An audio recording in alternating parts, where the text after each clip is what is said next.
दादा शाळेतून घरी आल्यानंतर ना या पाळण्याची गाडी करून फिरायला आमच्या देवांशला आणि विघ्नेशला दोघांनासुद्धा खूपच जास्त आवडतं. पण मला मात्र ना देवांशची काळजी वाटते, कारण तो थोडंसं उभं राहण्याचा प्रयत्न करतो तर त्याच्या डोक्याला वगैरे कुठे लागेल किंवा तो पडेल. तर त्यासाठी मी एक ऑनलाईन मागवलं होतं गोष्ट, तर ती आता कुरिअर आलेलं आहे माझं आणि ते मी तुमच्यासोबत शेअर करते. तर अशा पद्धतीनं ना हे लहान बाळांसाठी हेल्मेट आहे.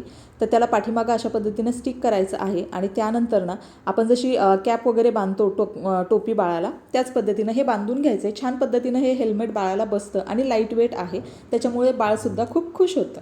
आणि त्यानंतर हे दुसरं जे मागवलं आहे ते पूर्ण कॉम्बो होता, तर ते सुद्धा या पद्धतीनं तुम्ही पाठीला आपल्या सॅकसारखं अडकवू शकता, जेणेकरून बाळना पाठीवर जरी पडलं तरी त्याच्या डोक्याला आणि पाठीला वगैरे कुठेही लागणार नाही. आता तो एकटा थोडासा उभा राहण्याचा प्रयत्न केला किंवा दादाबरोबर छानपैकी खेळला तरी मी मात्र रिलॅक्स आहे. चलो बाय बाय, एन्जॉय.